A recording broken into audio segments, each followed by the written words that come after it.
and welcome to Scottish Independence Podcasts. This week we have a really interesting discussion between John Drummond and Judith Reid. Judith is one part of the team organising the Chain of Freedom, and it seems to have caught the imaginations. And if she can pull it off, it could be quite a spectacle. 75,000 people holding hands in a giant human chain along the Forth and Caledonian canals, I think, right across Scotland. It brings back memories of the time that Estonia did that as part of their campaign, their independence campaign. Let's find out a bit more about it from Judith.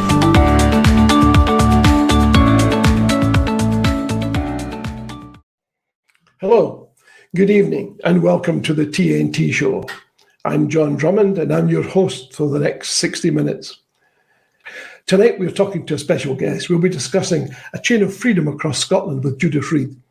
The Nation talks to Judith Reid. Thanks for joining us, Judith. How are you? Hi there, how are you doing? We're very well, thank you. So where are you calling from today? I'm up in the Highlands, the capital of the Highlands, Inverness. Oh, wonderful, wonderful. What's the weather like in Inverness just now? Do you know what? It was a glorious day today, actually. It's still a wee bit nippy, but still a glorious day. And for us, that's quite tropical for us up here. So it's February. We can take that. So, tell us all about COFS. Okay, where do I start? COFS is basically a gathering of Scots, old and new, hand in hand across the land, highlighting the suppression of Scotland by another country in our hope and desire to be an internationalist independent nation. And what all that means is actually we are looking for groups of people to come together and join up in a 66-mile towpath along two canals between Edinburgh and Glasgow. It's going to be a hard feat, but I think that we could actually do it. It's going to be a history-making event, and I think that we need to gather together and stop all the fractions that has happened over the past 2-3 years. Mm-hmm. And as long as you're an independent supporter, come along. Yeah, I'm saying this was sort of taken off the back of the Supreme Court hearing, etc. And you know, Westminster basically turning around, or the English Supreme Court coming around and saying, "No, you can't." All and right.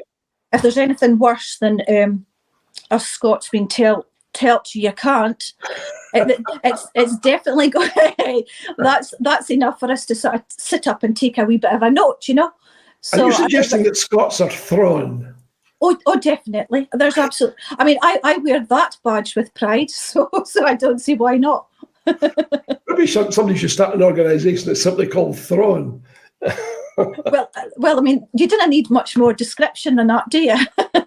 I don't suppose you do. So the whole idea is to have people link hands. Is this an idea borrowed from Lithuania, Latvia, and Estonia when they broke away from the Soviet Union, or rather, the Soviet Union collapsed and then they decided to leave? Yes, that's pretty much where it all came from. Siobhan was the founder of the Chain of Freedom Scotland, and that's where she got the idea from. And I hadn't really met Siobhan previously, and I'd gone on to one of her Cri de Cri talks because one of my friends was on, and I had sort of commented on one of the threads there, and it says, "Look, if you want a hand, sure, give us a shout, because up here there's a group of us up in the Highlands that have organised several marches, several gatherings up here, so we're all pretty well connected." And so the next thing I knew, she says, "Right, okay then, let's do this," and all of a sudden it sort of roller coasted from there, and all of a sudden Judith's the organizer. So it's been hard, but it's been exhilarating at the same time. Exhausting, absolutely, because we're eating and breathing it at the moment, just so as we can get people galvanised and people enthused again to actually doing something. I think that has a lot to do with I think that with the pandemic And I think that when we didn't go out over that sort of 2-year period and we didn't gather per se, I think that people have become just that wee little bit, empathetic about it. It's all right, somebody else will do it. Well, on this occasion, we need everybody to do it. So I'm just saying we've got to find about 74,000 people to cover that 66 miles, if that's the route that we're definitely going to be taking. And have you had a sympathetic response from the local authorities along the way? Well, local authorities, etc. There's certain stages that we've got to go through before we get to local authorities. We've certainly put feelers out. So the first and foremost is we've got to go through the canals and the Scottish canals. And again, on their website, etc. It was hard to sort of go through that and speak to people. And we've got through to that. We've had to make up an event plan. It is a completely I have set up and helped set up different marches, etc. And this is a completely different ball game because it's on such a massive scale. Yeah. And not only that, you are beside water. And so therefore there's a whole different demographic on the health and safety, which is quite easy for me. That's a subject that I work alongside anyway. So it's a different demographic, and it's a different form filling, a different procedure that you've got to go through in different stages. So yes, so we are ploughing through that. The most important thing was for us to see if we were going to get enough responses and enough people to do this. So far, we've had a great response. I think we've got something like 117, I think it is, yes, ND/ groups that have come back to us and said, yes, we're interested. We'll certainly help and galvanise different people in our local areas, and we'll set up different groups. So in my head, it all works out absolutely perfectly. Putting that into paper and telling people is a completely different thing. But I mean, you know what they say, the journey of 1,000 miles starts with one step. Yes, it does, and I think that if one person's enthusiastic about something and tells somebody else word of mouth, sorry, that's my house phone. I think that if people talk about it, and it's hard to describe, and it's hard for people to stop for a minute and try and visualize how this is going to work. So every day there's probably the same question being asked 20 times, but that 20 people have got very valid reasons why they're asking it. Yeah. So it's finding the patience between the core team to come back and answer everything that everybody's got queries on. Yeah. So yes, it's sometimes a long day. However, sometimes you just get that one comment from one person and it makes your day worthwhile. And that might sound cheesy, but that is an absolute fact. There was a lady came on because I put a post up when we'd first sort of trying to get the feel of how this would work. And I put a post up and said, I understand that whilst you've liked the page and come in and said, yes, you are going, but how many people will you be taking with you that may not be on social media? Maybe granny, granda wants to come along, auntie, uncle, nephews, nieces. So that one person might be actually taking along maybe 5, 10, 15 people. So we had to find it, and then we had to think outside the box again and send out different materials and forms for people to fill in to say, okay, you're saying that you're coming along, but how many people are you taking along with you? Because numbers for me are like, it's like gold dust. Yeah. Because I need to have that numbers to make up that one link, to make sure that it works. Mm. So a lady came in and had said that she's coming, I think she said it was from Sweden, with like 23 people. And that to me was, yep, we're going to do this. Swedish? Yes. Yep. Aye. We've got people asking, because the most the most posted question is, when is the date? And so until we find the date and we get all the answers back from all the relevant parties, as in the different, we've got to speak to the local authorities, we've got to speak to the canals, we've got to speak to Police Scotland, we've got to speak to all these different bodies within that. we're lucky in the sense that it's not going to be road orientated, as in for a march. So we're not particularly closing down any roads. However, I'm still in the process of doing the health and safety for people travelling, especially. Because if you can imagine, we've got 74,000 people going along the canals, and the canals are mostly in sections along little villages, etc. So all of a sudden, if for one link, for instance, I've sort of measured it out. I went down, I'm part of the Inverness group here. It's called Yes Inverness. So went down there and I managed to get about 4 or 5 people to stand together, so as I could measure how the length of people standing with their hands out, you see, and then I could manage to then work that out, how much it would be for per mile, etc. So we've worked out to maybe around about 1,000 and maybe 170, 1170 or somewhere around about that for 1 mile. So yes, it's all encompassing. That's what I can say. Okay, we've had a question from Chris Fisherow, who's asking how many folks are signed up already. We've got over, I think it's we've got over about 9,000 at the moment. Okay, so that is only individuals. That's not inclusive of the people that they will bring with them. Yeah, we're at the stage just now where we have. We reached out to all the Yes groups, all the independence groups, etc. And if any of the groups that haven't had an email or a message, please get in touch with us, contact the page, and we'll get back to you and send out relevant forms so as we can get that. Because what we're looking for is one point of contact for that one group. So therefore we can then escalate their numbers. And we can pass out different messages to them and different forms to them so as we can get that filled in, so as we can then sort of galvanise and sort of collate all the numbers for people going for that one group. Yeah. The idea being that if, for instance, we use, say for link 1, I use it as in we've drilled the 66 miles down into 11 sections. And the 11 sections will be with 6 links in that section. And therefore, there might be in one of them links, I might have to have 5 groups.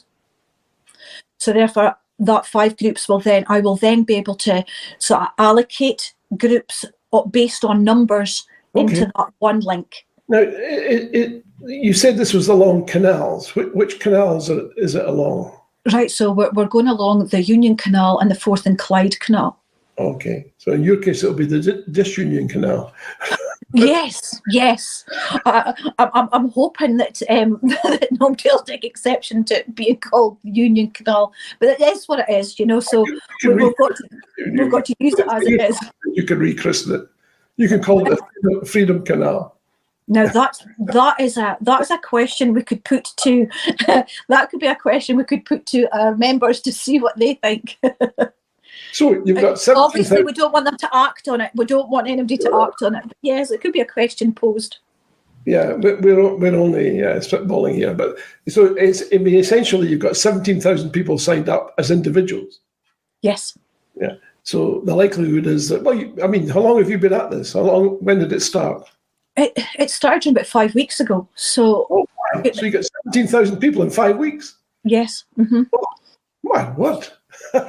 So, but we need a lot more, John. We need a lot more. So we need what we found was when we were contacting a lot of just on social media, all the groups that had already been sort of active, etc. We were contacting a lot of them, and a lot of them at the moment are sleeping, as in they're not particularly active because there's nobody's sort of called for the referendum, nobody's doing such and such, and you'll tend to find.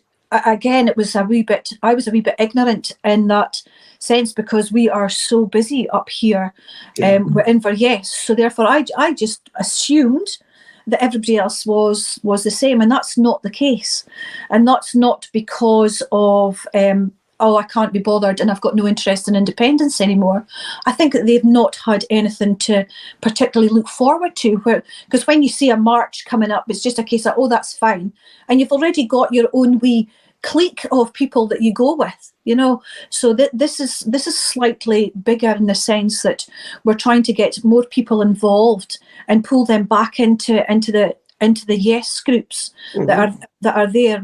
We've got quite a lot of well, I'm from Falkirk, and I'm not sure which yes groups are going about and which group can we join. So we're now marrying that up for individuals on the hope as well that they remain active with that group. So yes, it's been good, and some days we're pulling our hair out, but on most days we trudge along and we're sort of gathering sort of momentum. So yeah, it's very good. I'm really, really pleased with how it's going. I think some people are saying they're really interested and they're looking forward to seeing more details. I mean, Heather says, I registered. What a gracious way to celebrate our nation. Do you know Heather? I know so many Heathers, so quite possible. Well, and people by and large are interested. So it'll be the old story, I suspect. You need to do whatever you can to make sure that people know how to contact you. Yes, absolutely. Because it seems to me that with that degree of effectiveness or success, 17,000 people in 5 weeks, I mean, that augurs well, it seems to me anyway. I mean, I'm trying to think of some other activity which would attract that number of people in such a short space of time, and I can't think of it offhand. I'm sure it exists. You have a website, do you? We are working on a website. There has been a gentleman that's come kindly forward and says that they're happy to help us out with it. I am the least technical person, as you will have completely come to the conclusion today, John. So that would not be me that does that. I can come up with the ideas, and I know it's the same way. We've got a fantastic couple of graphic designers, and when I sort of visualize something, I'm like, I know what I'm looking at, and I know what looks good, and what can come off. And we've got several graphic designers, and one of them in our core team, and they've come up with some fantastic graphics, so you know what you're looking for. But I mean, me to do that, absolutely I can't. I just physically.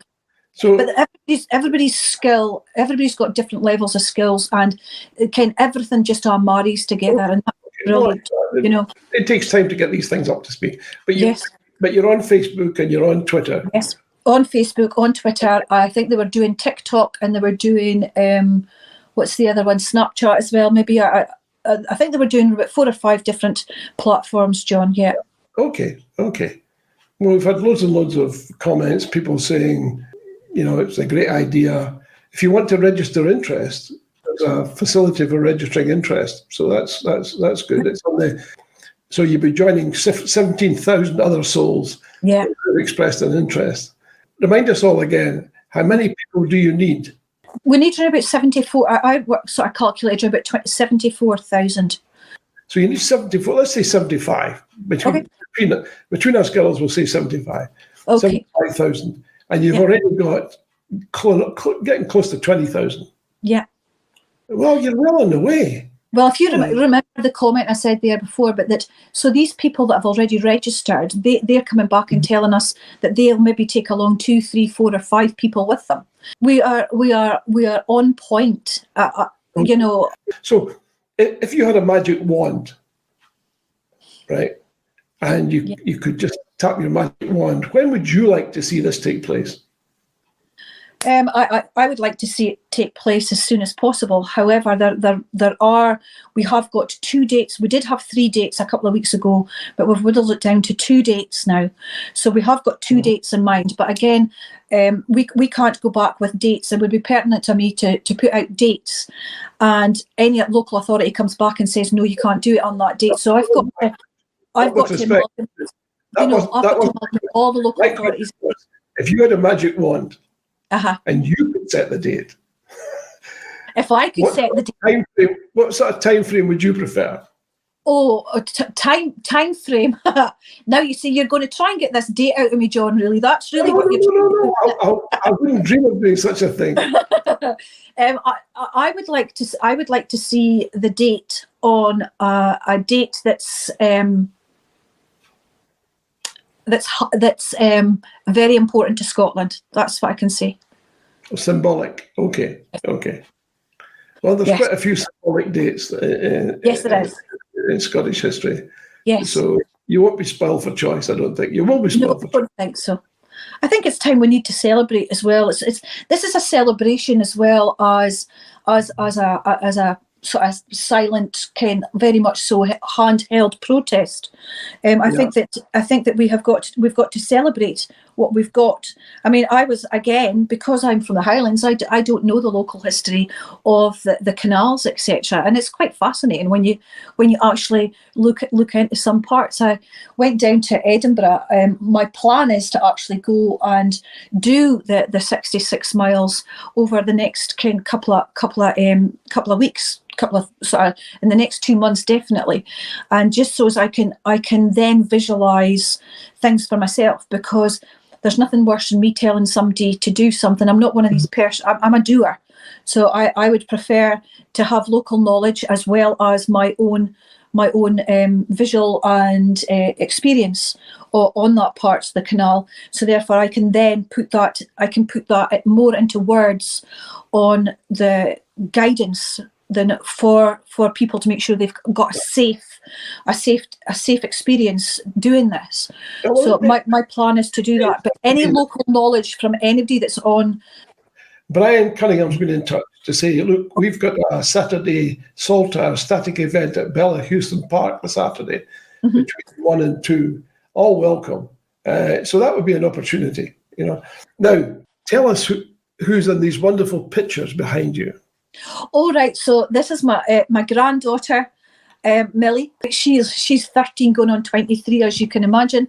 But I mean, she's been to many a march and many a meeting and many an event with me. So she comes along to that. So, and of course, there's always my grandson, what do you want? Whenever he comes in, what do you want? And I'm like, it's independence. And he shouts, when do you want it? And I'm going, it's now. So they're learning at a young age. So it's good. It's all good. Well, it's all good. And very often that's how independence movements succeed. You know, we had a guest on, Professor Danny Dorling, and he's a supporter in the sense that he wants England to get better, and he thinks that that's only going to happen if Scotland, it might need Scotland to leave in order for England to improve. But you know, and there's a growing number of people who take that view, which begs the obvious question, Judith. Are you surprised, very surprised, not at all surprised by today's announcement? I think that everybody had an element of surprise, to be fair. I think that there had to be some kind of movement within the hierarchy, and it's sad. It's sad that it's happened. However, we need to be positive. I do believe, and it's always been my saying, that the independence movement is bigger than any party or politician, and I think that sometimes that politicians forget that quite easily. So I think that sometimes we have got to bring it back to the reality. Without the people vying us on, these politicians wouldn't have a job. And sometimes, again, we've got to remind them that they work for us as opposed to we work for them. So it was a surprise. I was working all day, so I was only getting snippets, and still was right up until about 6 o'clock tonight. So it was snippets I was seeing. I haven't actually listened to Nicola's full resignation speech, or when she was at the podium. Haven't heard it. Haven't listened to it in full. So I'll reserve sort of comment until I actually hear what's been said. You probably want to make some time, but it seems to me that respect has to be earned nowadays. It can't be demanded. And what you're doing is to say to people, here's your chance to participate, right, to get involved, right?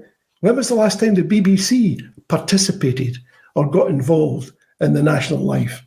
I mean, you can't just sit in one big building and say, I know everything about what's going on here, and you'll get my version and no other. I mean, come on, join in like you're doing. You're opening yourself up. You're saying, I'm putting my reputation on the line here. I'm reaching out to people. You know, you don't know if you're going to be successful or not. It takes a lot of guts. It takes a lot of guts to do what you're doing. And I would like to think there'll be other people who are watching and listening to this tonight who think, something, whether I understand what the chain of freedom is, I can see the impetus behind it. I can see the value of what you're doing, right? And there'll always be critics, by the way. So. We know. We've not had, to be fair, we've not had many critics. We've had a few people come in, the usual suspects, and you know yourself, when you've been in this sort of game for such a long time, the names flash, red warnings to you. So we're aware of that. However, we've got to always remember that you've got to listen. I think before you can actually come to any conclusions, you've got to listen. You've got to give a response and hope that they can see what your aims and your goals are for this. And if they still can't see it, then, well, it's just a case of, well, perhaps this is not just for you. So we've also got to remember as well, this is not just about independence, the independence movement. This is about the whole of Scotland. We're being denied our democratic rights for different things. So it's not just all about independence. And again, I've had many people contact me and saying, look, I'm not for independence. However, what Westminster did, coming back in and saying no, and how dare they come back and say that we can't hold a referendum, and we can't do that. That was a political choice. That was not anything else. I hear what you're saying, Judith, but I mean, let me just put a point to you. Mm-hmm. The UK is, I think, what the lawyers call sui generis. It's a creature of its own kind. It's unique in that other countries, other states, I think is a better term, other states are organised in a very different manner. The state generally is born of a constitution. In other words, the people who make up the states say, this is what we stand for and this is what we will not stand for. And they express that in a constitution which is signed off by the people, and the people are generally sovereign. That's not the way the UK works. The UK is actually, in an odd way, has the generally accepted view, let's put it that way, is that sovereignty in the UK is vested in Parliament, and that Parliament is Westminster. So what the Supreme Court was doing, to a large degree, was something to reflect that. They said, you guys want to do this, but the piece of paper that set you up, and remember, power devolved is power retained. That legislation said that you weren't allowed to do this. So we've looked at that legislation, which gave birth to your Parliament, and on the strength of our reading of that legislation, you can't do that.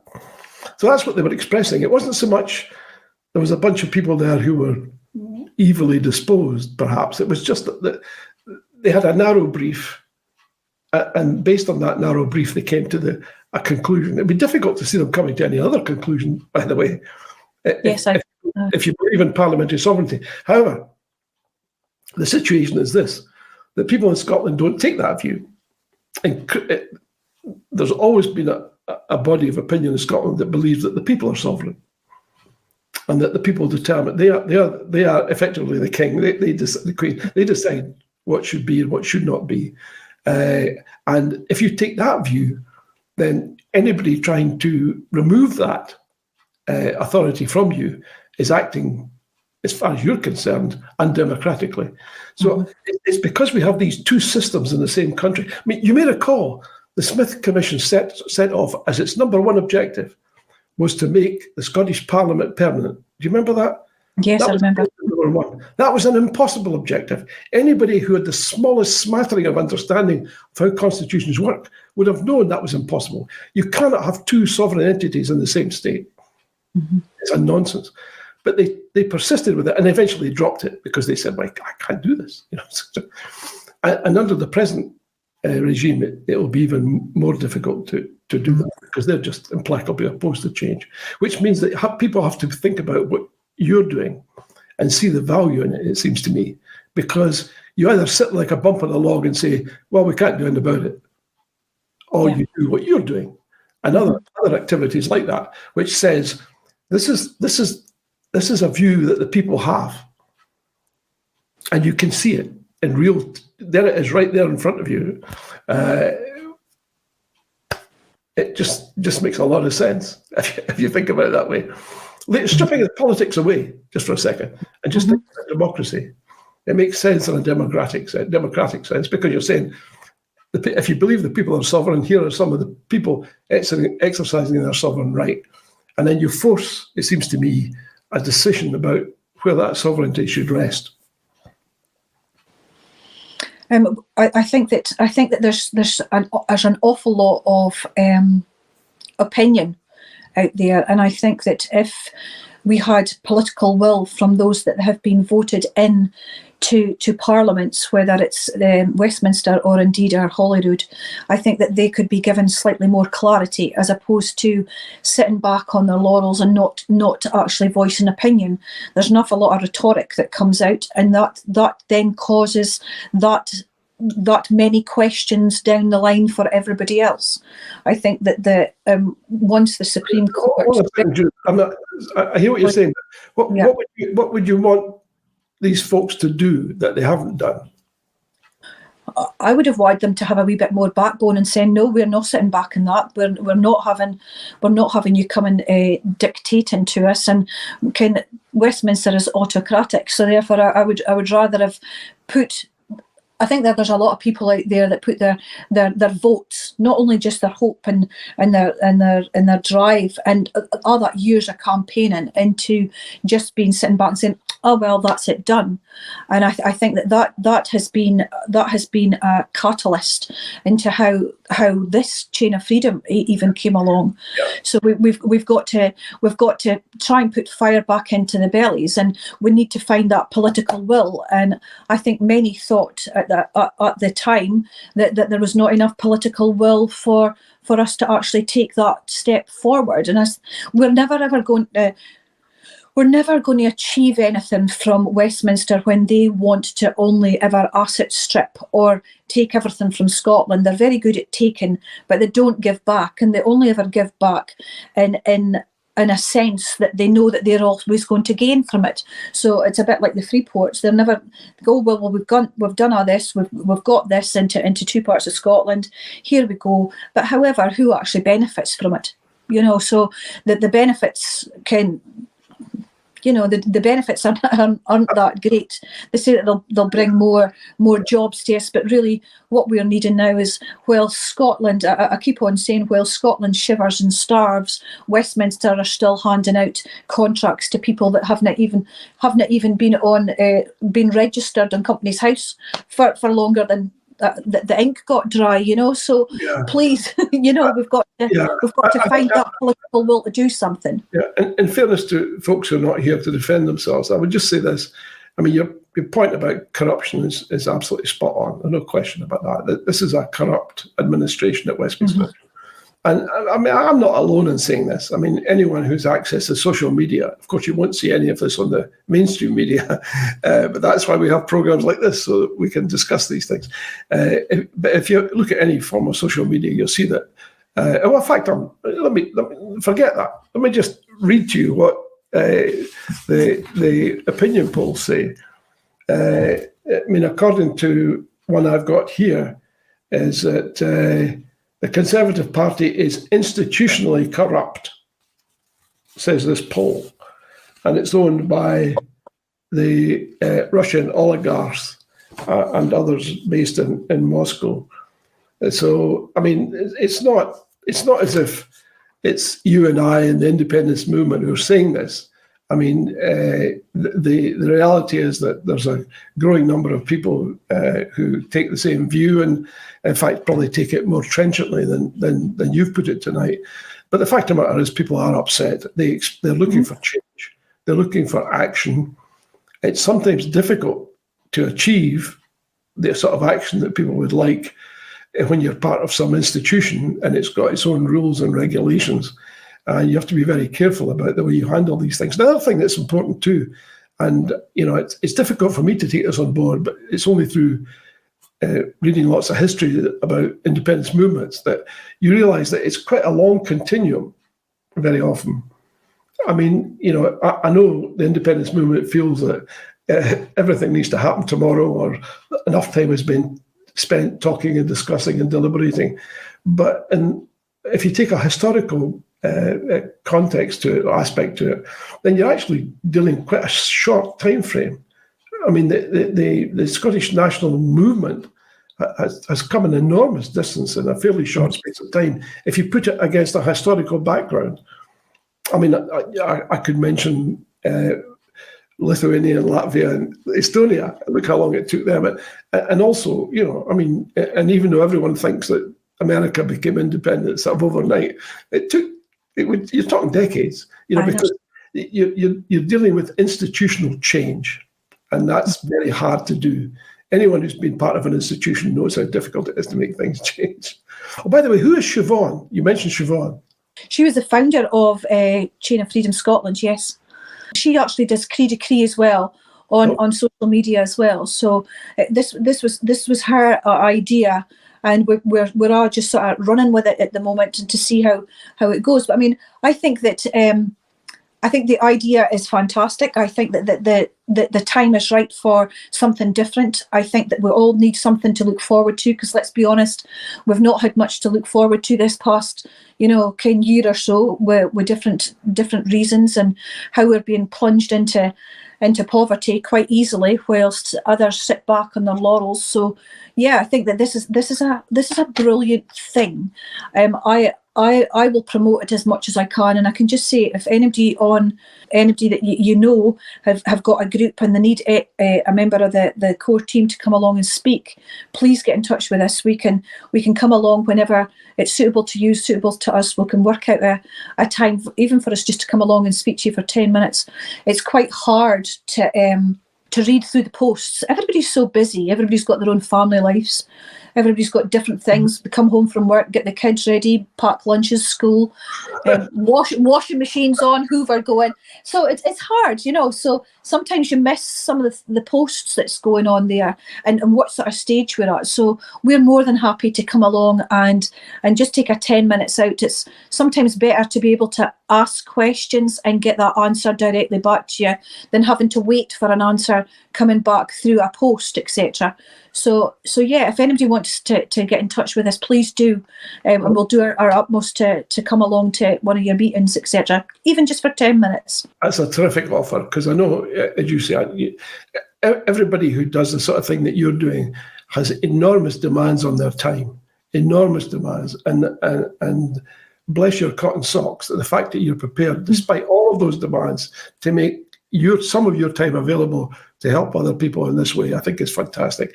Just a quick point from Robert Coyle. He's saying, for those not familiar with canals, is guidance to be provided on locations where it can be accessed, or is it up to participants just to find out for themselves? I think you answered that question, but you might want to repeat what you said. Hi, Robert. Thanks for the question. Very valid. Yes, we will. At each point, we are mapping. That's what we're basically doing just now. We're mapping out the whole length of the canal, and there will be entrance and exit points.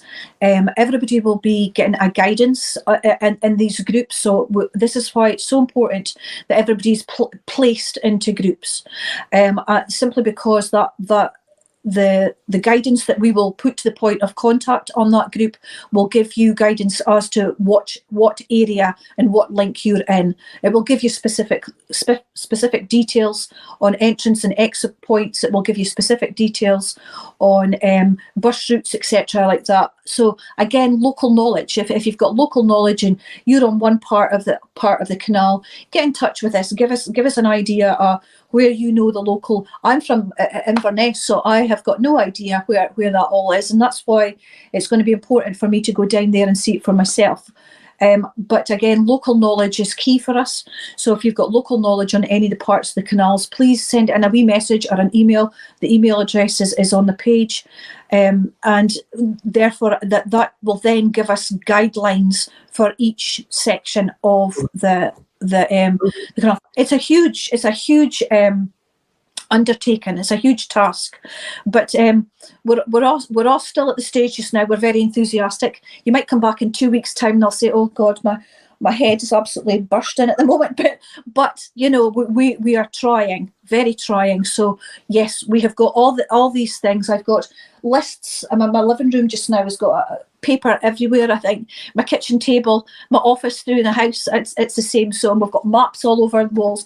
So yes, we are aware that we have got to be able to give as much information as we can, but it's also very important for people to not sit back and wait for us to basically hand everything out to them. If they're knowledgeable on that, come and work with us. Come and tell us. Go and speak to your local group and say to them, "I live on this part. It might be a good idea if we could do this, or can we feed this back to the core team and they can work on that."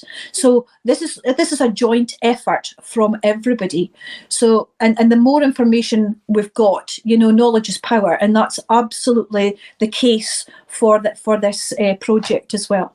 So thank you, Robert. But if there's anything else that I haven't answered on there, please pop a wee message into the page, or even direct message myself, and I'll try and answer as best I can to you.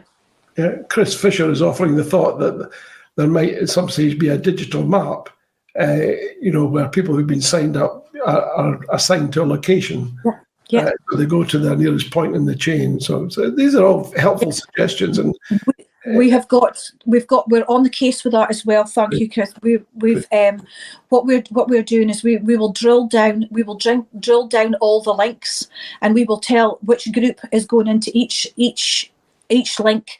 Eventually, we're going to put out a map, because there's quite a lot of people coming back and saying to us, "I don't know which group is best for me. I would like to go to."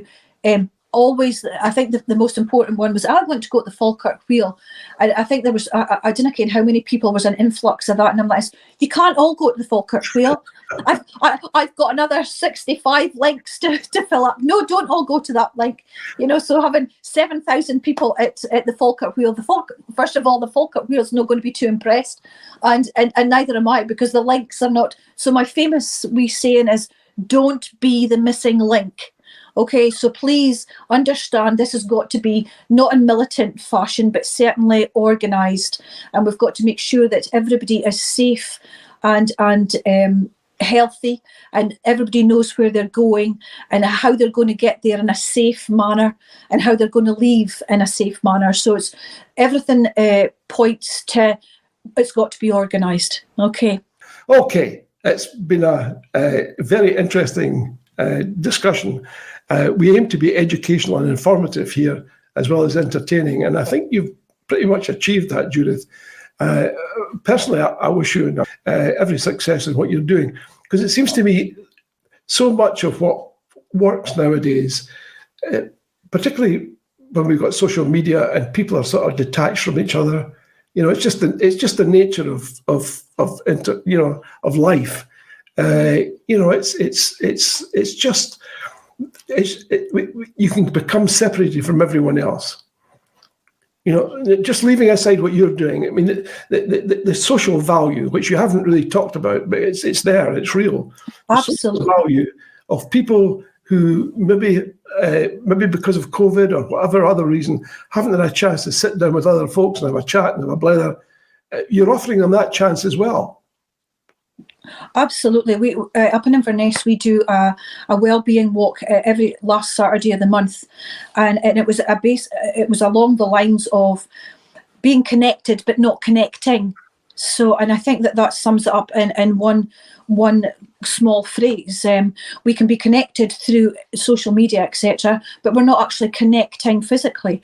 And I think that is something, again, that was brought on by the pandemic and etc., going through winter of them horrible dark months, and I think that this is another way for everybody to get out and say, hi, we're still here. You know, we are still here.